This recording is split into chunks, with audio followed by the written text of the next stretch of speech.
je m'en venais à la prédication parce que j'avais commencé une série de messages sur les dons spirituels. J'ai beaucoup de choses à vous dire. Mais après ça, après réflexion, je dis, c'est-tu le bon moment, l'été? Tu sais, on est tellement instable, on part en vacances, tu manques 1-2 dimanches, puis tu peux manquer 1 ou 2 enseignements. Là, je me suis dit, non, je pense que ça serait plus sage de reprendre ça en septembre, d'une façon continue. Donc, j'ai eu à cœur de préparer autre chose ce matin. J'aimerais ça qu'on puisse projeter la première acétate qui parle du titre du message. J'aimerais ça qu'on puisse regarder ce matin la parole de Dieu comme une galerie d'art. Une galerie d'art, vous savez ce que c'est? Hein? On s'en va dans un musée. J'étais avec ma femme, puis il y a peut-être des enfants qui courent un peu, là, OK? On en regarde le tableau. Puis moi, je vois des détails qui me parlent, qui me concernent. Mais lui, mais ma femme à côté, elle voit d'autres détails que moi, je ne vois peut-être même pas. Indépendamment de l'angle dans lequel on regarde la picture, l'image, le tableau, ça nous parle. Puis l'auteur, quand il a fait ça, il y avait une période, un moment, il y a une raison pour laquelle il a peint ça. Dans sa tête, il y avait un moment à laquelle il pensait pour qu'il mette tous ces petits détails-là à gauche et à droite.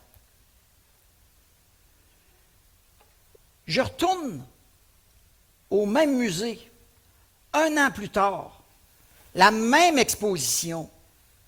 C'est pas parce que la première fois, j'ai pas compris, là. C'est plus que ça donne de même. Je regarde le même tableau, puis il me parle d'une autre façon. Il me parle d'une autre façon parce que dans ma vie, j'étais dans un autre environnement. Mais la parole de Dieu, c'est exactement ça. C'est exactement ça, la parole de Dieu. Ça fait 40 ans que je la lis. À un moment donné, vous pourriez me dire, à un moment donné, tu vas comprendre. Hein? Mais savez-vous quoi? Je lis des textes que j'ai lus depuis des années, puis là où je suis rendu, Dieu me parle d'une autre façon. Il me révèle quelque chose que je n'avais jamais vu. Ça fait 40 ans que je la lis. Donc, ce matin, j'aimerais qu'on prenne un psaume, puis on va le traiter comme une galerie d'art. On va aller lire le psaume 107, puis on va le visiter comme une galerie d'art. Dans cette galerie d'art que je vous propose, il y a 4 tableaux. En réalité, il y a 8 tableaux, mais à chaque fois, il y a 2 tableaux, au début puis à la fin, qui projettent à chaque fois quelque chose. Donc, c'est l'exercice qu'on va faire ce matin. On va regarder chacun de ces tableaux-là de la même manière que si on était dans une galerie d'art. Donc, ça se peut que Aubin voit quelque chose que moi, je n'avais jamais remarqué, mais que lui ne voit pas ce que moi, j'ai remarqué, qui m'a frappé, dépendamment où je suis dans ma vie. Psaume 107. Juste pour vous donner un petit peu une idée, quand vous allez dans une exposition, il y a un thème. On vous donne un thème, hein? Si c'est les dinosaures, puis vous avez peur des dinosaures, vous risquez de ne pas aller la voir, cette exposition-là. Mais si ça vous intéresse, vous allez y aller. Donc, il y a un thème. Le thème de l'exposition que je vous propose ce matin, c'est la bienveillance de Dieu. C'est quoi la bienveillance de Dieu? C'est quoi la bienveillance? La bonté de Dieu, la générosité de Dieu, la gentillesse, la charité, l'amour de Dieu. On vient de parler de l'amour de Dieu. Donc, on va entrer dans cette galerie d'art, puis on va regarder le premier tableau, verset 1 jusqu'à verset 9. On va lire ça ensemble. Célébrez l'Éternel, car il est bon, car sa bienveillance dure à toujours. Que les rachetés de l'Éternel le disent, ceux qu'il a rachetés de la main de l'adversaire et rassemblés de tous les pays, de l'Est, de l'Ouest, du Nord et de la mer. Premier tableau, verset 4. Ils erraient dans le désert, en chemin, sur une terre aride. Ils ne trouvaient pas de ville habitable. Ils souffraient de la faim et de la soif. Leur âme était abattue. Dans leur détresse, ils crièrent à l'Éternel, et il les délivra de leur angoisse. Il les conduisit par le droit chemin pour qu'ils aillent vers une ville habitable. Qu'ils célèbrent l'Éternel pour sa bienveillance et pour ses merveilles en faveur des humains. Car il a rassasié l'âme avide, il a comblé de bien l'âme affamée. Premier tableau.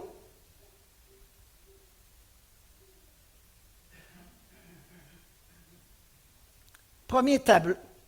Terre aride.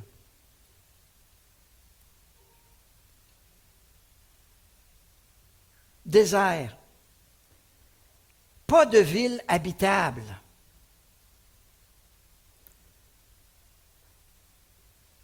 Peut-être que plusieurs d'entre vous, Africains, Haïtiens, ça vous dit quelque chose, ce décor-là. Ça vous dit quelque chose. Parce que là où vous étiez avant, dans votre pays d'origine, la terre était aride. Il faisait chaud. L'eau était rare.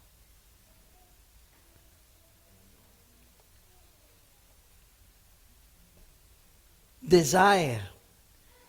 Puis quand ils disent pas de ville habitable, j'ai envie de dire que même si j'ai un diplôme, un doctorat, je ne suis pas capable de trouver de job. Pas habitable. Pas d'avenir. Pas de travail. Souffrait, verset 5, ça nous parle de souffrance, de la faim, de la soif. Un âme abattu. Pas d'avenir. Qu'est-ce que je vais faire? Vous rappelez-vous du moment où vous avez crié à l'Éternel dans votre détresse?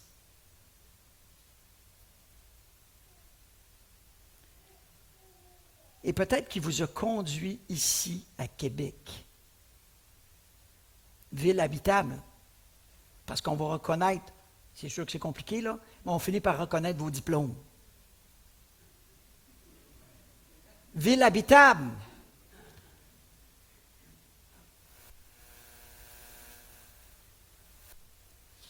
Un meilleur avenir pour vous, votre femme, vos enfants. Ville habitable. Puis le verset 8 nous dit, « Célébrez l'Éternel pour sa bienveillance. Il a été bon envers vous, chers frères et sœurs, immigrants. Il a été très bon, parce qu'il y en a qui essaient encore aujourd'hui de venir, puis ça ne marche pas. Les portes se sont assez bien fermées. On restreint de plus en plus l'entrée. Vous avez pu passer. Ce n'est pas par vos mérites que vous avez passé. C'est une grâce de l'Éternel. Si vous êtes là ce matin parmi nous. Ça nous dit, célébrez l'Éternel pour sa bonté, pour sa bienveillance, pour ses merveilles en faveur des humains. Et verset 9, ça dit, car il a rassasié l'âme avide. Il a rassasié l'âme avide, il a comblé de bien l'âme affamée. Il parle de l'âme. Il ne parle pas du corps, il parle de l'âme. Nos aspirations, notre volonté de mieux pour nos enfants puis pour l'avenir. Dieu a répondu, il vous a même comblé de bien.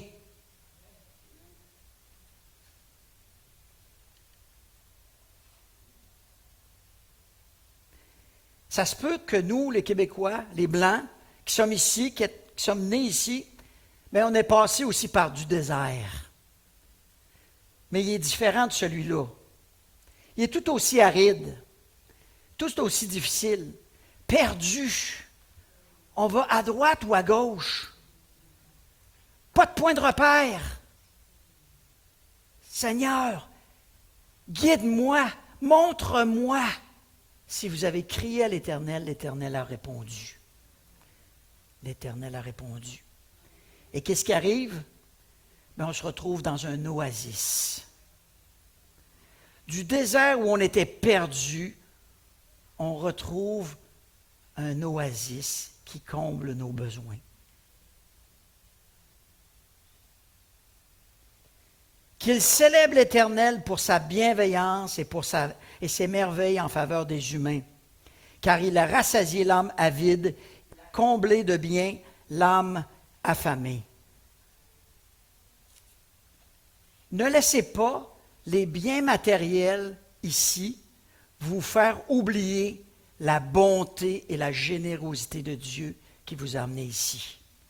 Parce qu'ici, il y a un Dieu, au Québec, il y a un Dieu qui s'appelle Mammon, le Dieu des richesses, le Dieu des biens matériels, qui peut prendre la place de Dieu. Méfiez-vous de cela. Vous avez parti de loin, vous êtes arrivé ici, gardez-vous de garder dans votre tête qui vous a emmené ici et qui vous a béni de cette façon-là. Quand je pense à ce premier tableau-là, dans les Écritures, je pense à la Samaritaine. La Samaritaine qui venait puiser de l'eau à midi, parce que tôt le matin, il n'y avait personne qui voulait d'elle. Puis elle ne pouvait pas fréquenter les autres autour d'elle, les autres femmes. Elle venait à midi, là où il n'y a personne. Jésus va aller la rencontrer à midi, à l'heure le point le plus chaud de la journée, au puits de Jacob. Puis rappelez-vous, elle avait soif. Soif de vérité, soif de justice. Elle va dire dans son échange, dans Jean chapitre 4, lorsque le Messie va venir, il va nous expliquer toutes ces choses. Puis Jésus va lui dire, je suis le Messie. C'est la première personne à qui Jésus se révèle comme le Messie. On n'est même pas en Israël, on est en Samarie. La ville dans laquelle elle habitait n'était pas habitable pour elle parce qu'on la méprisait, on la jugeait, on la rejetait. Après avoir rencontré Jésus, tout a changé. Donc, c'est possible que le premier tableau vous parle, vous rejoigne, mais c'est en Jésus que la ville va devenir habitable. C'est en lui seul. Deuxième tableau. Je vais vous le montrer tout de suite avant de le lire. Observez ce tableau.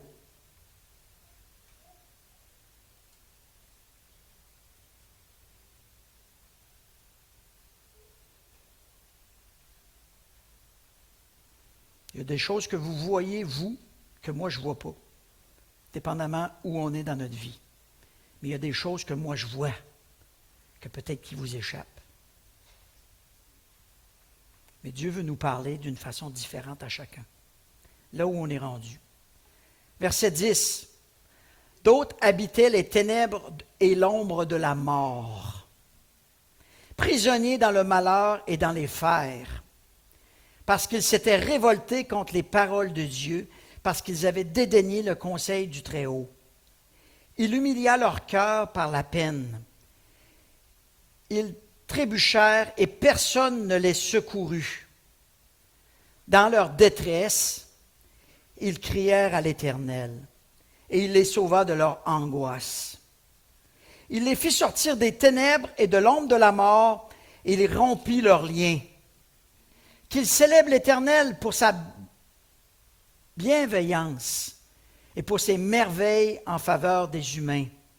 Car il a brisé les portes de bronze, il a rompu les verrous de fer. L'autre qui suit vient compléter celle-là. Vous voyez, regardez les émotions de cette dame. C'est ça qui se passe quand Dieu intervient. Il libère, Il délivre.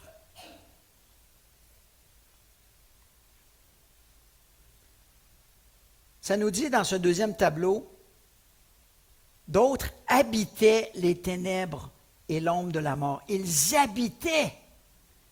Ce n'était pas quelque chose de passager. Ils habitaient. Ils étaient esclaves, dominés, possédés, contrôlés, influencés par toutes sortes de choses qui ne semblent pas la rendre heureuse.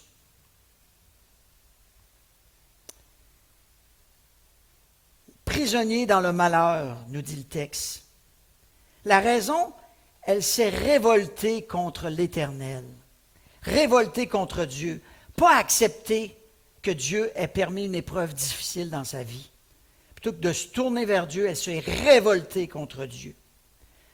Refuser de se soumettre et d'accepter et de dépendre de Dieu dans les épreuves. Qu'est-ce qui est arrivé? Isolée, sans secours, découragée, et elle décide de crier à l'Éternel. Dieu rompit les liens d'une dépendance. Dieu rompit les liens d'un esclavage. Dieu a brisé, ça dit le texte, les portes de bronze. Je vous le dis, des portes de bronze, ça ne se défonce pas par les hommes. Il a rompu les verrous de fer. Donc, il s'est passé un miracle, quelque chose de surnaturel. Dieu est intervenu d'une façon miraculeuse. Peut-être qu'il y en a parmi vous là, qui ont vécu ça. Esclaves de quelque chose, là, pas capables de s'en débarrasser. Puis Dieu, après avoir crié à lui, il te délivre.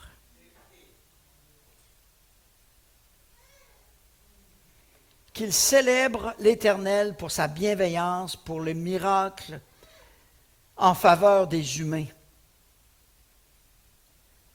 Ce deuxième tableau-là me fait penser à Marc, chapitre 5. Marc, chapitre 5, si je vous dis Gadara, ça vous dit quelque chose? Oui. Gadara est le lieu, un homme était possédé par des démons, dominé. Jésus traverse juste pour lui. Il va laisser les 99 autres brebis pour venir chercher celle qui était perdue. On a entendu ça la semaine dernière.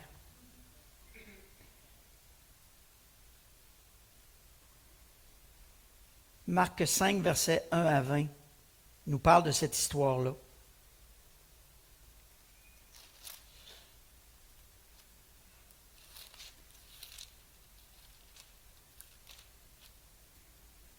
Aussitôt que Jésus eut débarqué, un homme sortant des tombeaux et possédé d'un esprit impur vint au-devant de lui.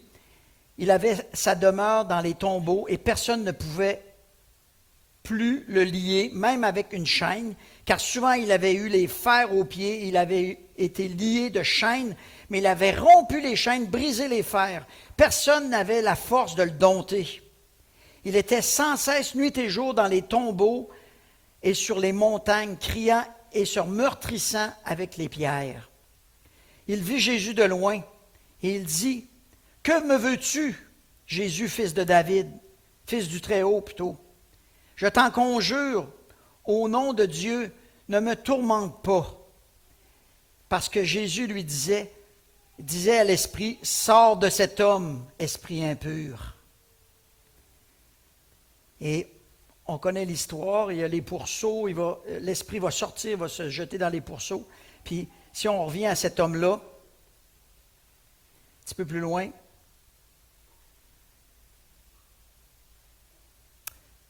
verset 17, « Alors ils se mirent à supplier Jésus pour qu'il s'en aille de leur territoire. » C'est les gens du peuple, c'est les gens sur place. Comme il montait dans la barque, celui qui avait été démoniaque le supplia afin de rester avec lui. Il dit, Jésus, reste avec moi. Après ce que tu viens de faire pour moi, là, reste avec moi. Jésus va lui dire, il ne lui permit pas, et il lui dit, va dans ta maison vers les tiens et raconte-leur tout ce que le Seigneur a fait pour toi et comment il a eu pitié de toi. Il s'en alla et se mit à publier dans la Décapole tout ce que Jésus avait fait pour lui, et tous étaient dans l'admiration. Peut-être que vous avez été à un moment ou l'autre cette personne. Mais Dieu a fait ça.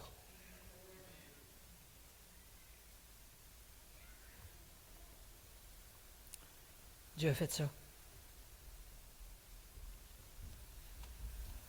On revient dans notre psaume.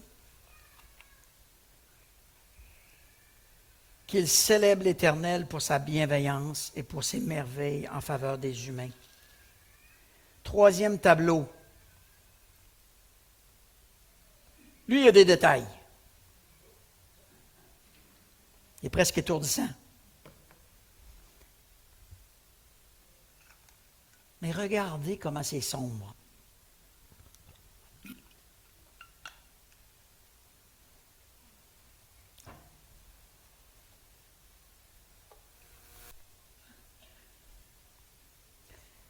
Verset 17, on dit, « Les insensés, par leur conduite criminelle, par leur faute, s'étaient rendus malheureux. Leur gosier avait en horreur toute nourriture, et ils touchaient aux portes de la mort. Dans leur détresse, ils crièrent à l'Éternel, et il les sauva de leur angoisse. Il envoya sa parole, et il les guérit. Il les délivra de leur infection. Qu'il célèbre l'Éternel pour sa bienveillance et pour ses merveilles en faveur des humains. Qu'il offre des sacrifices de reconnaissance et qu'il redise ses œuvres avec des cris de joie. »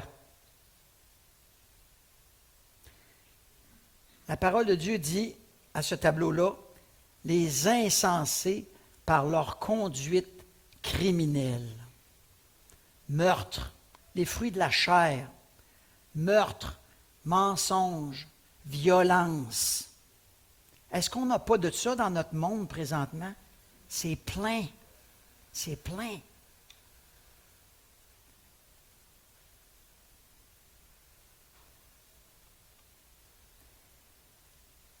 Ils ont choisi de se faire justice eux-mêmes. La criminalité devient le moyen. Insensé, dit la parole de Dieu. Leur violence, verset 18, les a conduits aux portes de la mort.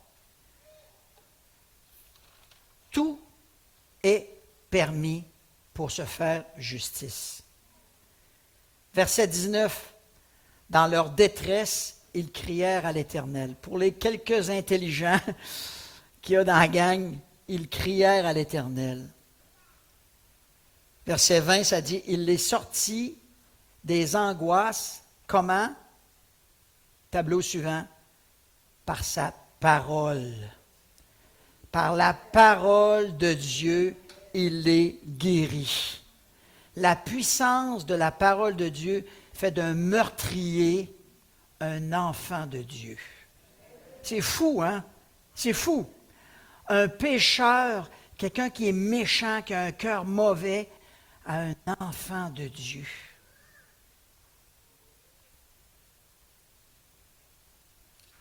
Verset 18, on dit, « Leur gosier avait en horreur toute nourriture. » La nourriture dont ils avaient besoin, là, c'est de la nourriture spirituelle. Puis ils n'avaient pas. Jusqu'à ce qu'ils ont entendu la parole qui a répondu à leurs besoins, à leur faim et soif de justice.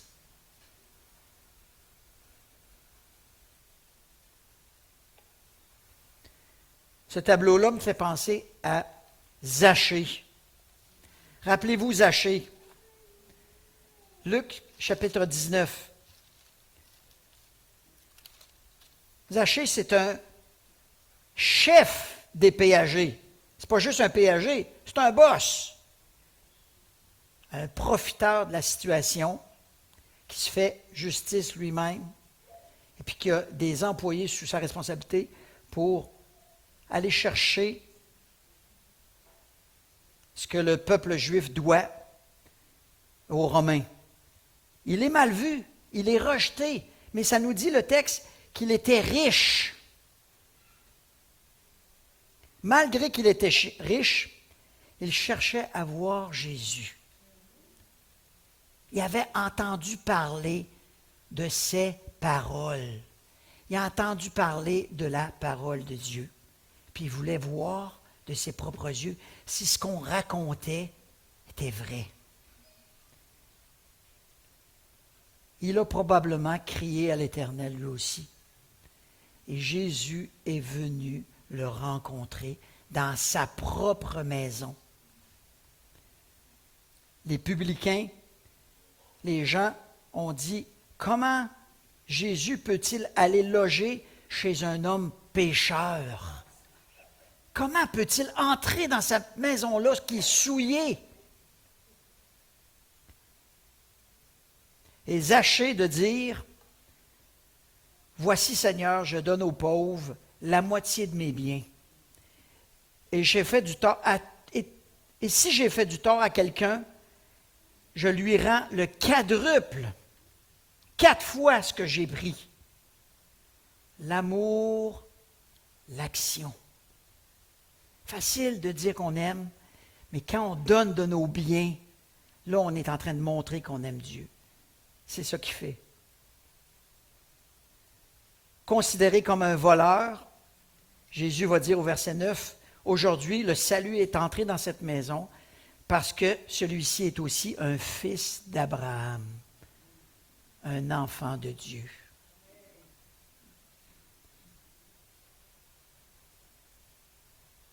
Quatrième tableau, le dernier de notre série. Oh non! On a mal au cœur juste à le voir.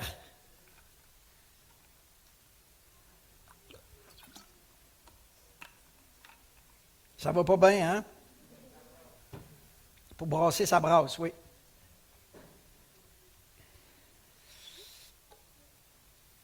Je retourne à Psaume 107, 4e tableau, verset 23. Ceux qui voyageaient sur la mer dans des navires et qui faisaient des affaires sur les grandes eaux. Ceux-là virent les œuvres de l'Éternel. Voyez-vous, ils virent les œuvres de l'Éternel. Ils sont conscients que ce qu'il y a là, ça vient de Dieu. Ils ne sont pas ignorants. Et ses merveilles dans les bas-fonds. Il parla et fit lever un vent de tempête qui souleva les flots. Il montait vers les cieux et descendait dans les abîmes. Leur âme se fondait dans leur malheur. Saisis de vertige, ils chancelaient comme un homme ivre, et toute leur sagesse était engloutie. Dans leur détresse, ils crièrent à l'Éternel, et il les fit sortir de leur angoisse. Il arrêta, calma la tempête, et les flots se turent. Ils se réjouirent de tout ce qui s'était apaisé. Et l'Éternel les conduisit au port désiré. Qu'ils célèbrent l'Éternel pour sa bienveillance et pour ses merveilles en faveur des humains. Qu'ils l'exaltent dans l'assemblée du peuple et qu'ils le louent dans la réunion des anciens. Le 4e tableau décrit les hommes qui ont pris leur avenir entre leurs mains. Moi, je vais prendre mes décisions, mon avenir, ça va marcher, je vais gérer mes affaires. Pas besoin de Dieu. C'est trop compliqué avec Dieu. Il m'a décidé ce qu'il y a de mieux pour moi. Les affaires vont bien. On fait de l'argent. Plus que ça, on reconnaît que Dieu nous bénit. On reconnaît, on voit des choses, on voit l'œuvre de Dieu autour de nous. On en profite. On en abuse à la limite. On est opportuniste. L'avenir est prometteuse, il n'y a pas de souci. Vive la retraite. Dieu permit des épreuves, un vent violent de tempête, et leur âme se fondait dans le malheur. Qu'est-ce qui m'arrive? Ils perdent le contrôle de leur entreprise, de leurs actifs, de leurs biens, de leur sécurité qui est en dehors de Dieu. Verset 27. Eux qui se considéraient comme solides, à l'abri de tout, leur sagesse est engloutie. Ils ne savent plus où donner de la tête. Il n'y a plus de solution. Les conseillers autour d'eux ont tous disparu, ils n'ont pas de solution. Ils font face à des problèmes insurmontables qui les dépassent. Alors là, il dit, peut-être que je pourrais venir à Dieu avant de tout perdre. Dans une situation comme ça, là, on a jeté beaucoup de choses par-dessus bord.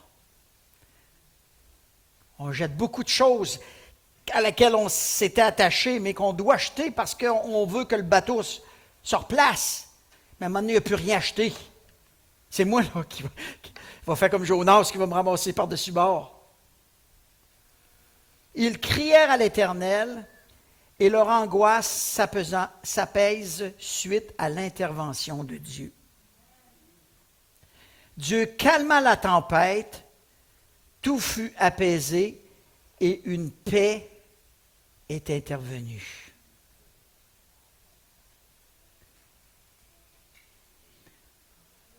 Ça nous dit, le texte nous dit qu'il les a ramenés au port désiré, à bon port, en toute sécurité.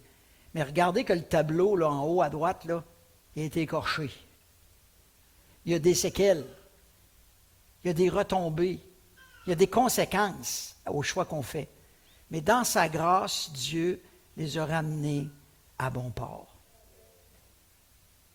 Dieu calma la tempête et apaisa leur cœur.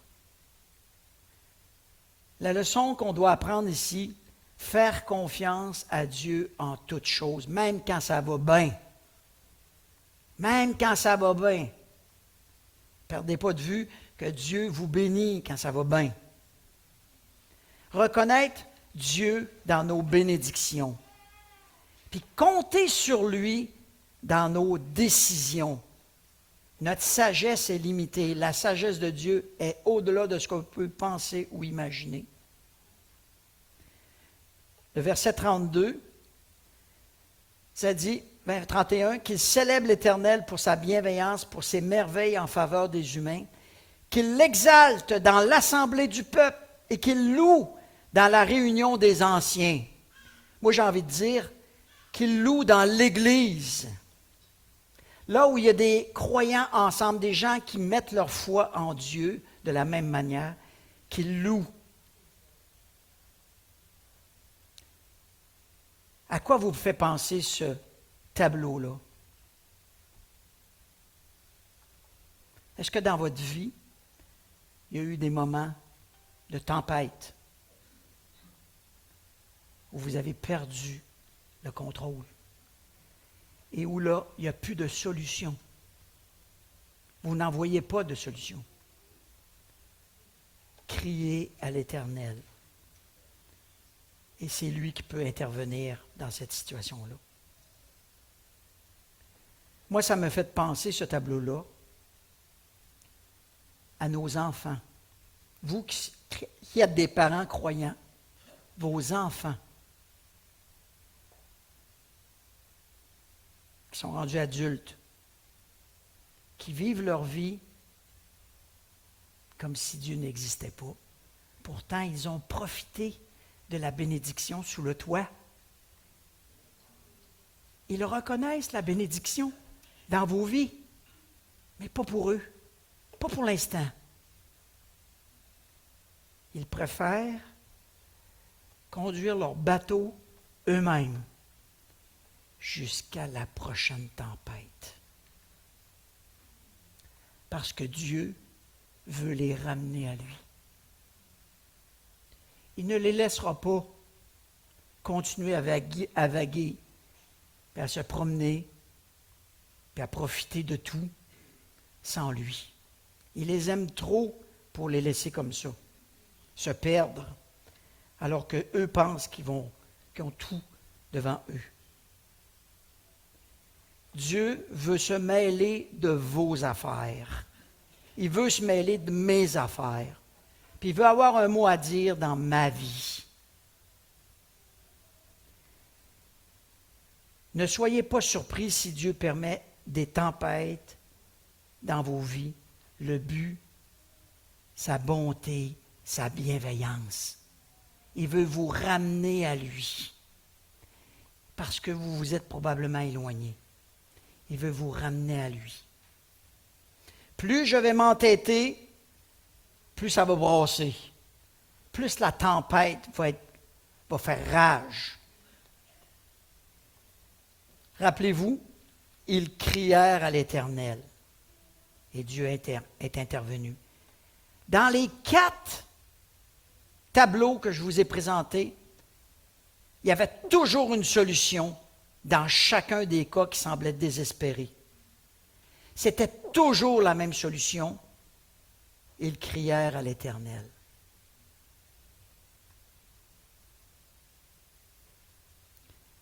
Il est possible que ce matin, 2 tableaux vous aient parlé par rapport à votre passé, par rapport à ce que vous vivez présentement. Laissez Dieu agir là-dedans, puis faites-lui confiance. Remettez votre sort à l'Éternel. Et à la limite, si ça brasse trop, criez à l'Éternel. Dieu ne forcera jamais les choses. Il va vous attendre. C'est vous qui décidez combien de temps ça va brasser ou ça ne va pas brasser. Il va vous attendre. Parce qu'il vous aime assez pour vous attendre. Mais sachons reconnaître dans nos vies la bonté, la bienveillance de Dieu. La parole de Dieu, les amis, c'est une galerie d'art. C'est une galerie d'art. Puis à chaque fois que vous entrez dedans, il y a toujours un tableau qui va vous parler. Soyez à l'écoute. Il y a toujours un tableau qui va vous parler.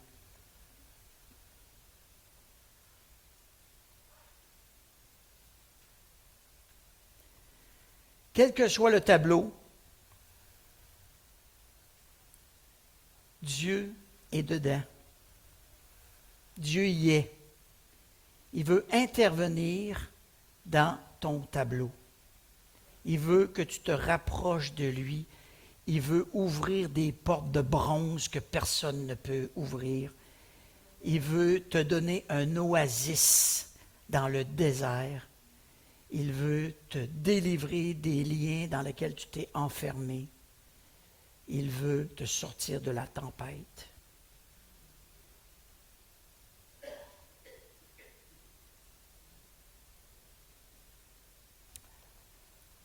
L'exhortation tout le long de ces 4 tableaux, 4 images, c'est de louer l'Éternel pour ce qu'il fait dans nos vies.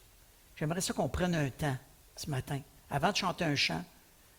Vous allez préparer, mes amis à la console, vous allez préparer le chant et on va prendre le temps de louer Dieu, que vous soyez dans les bons moments ou dans les moments plus difficiles. L'Éternel est là. Il est là. Il faut juste le voir et crier à lui si vous ne l'avez pas déjà fait. Prenons le temps de louer l'Éternel.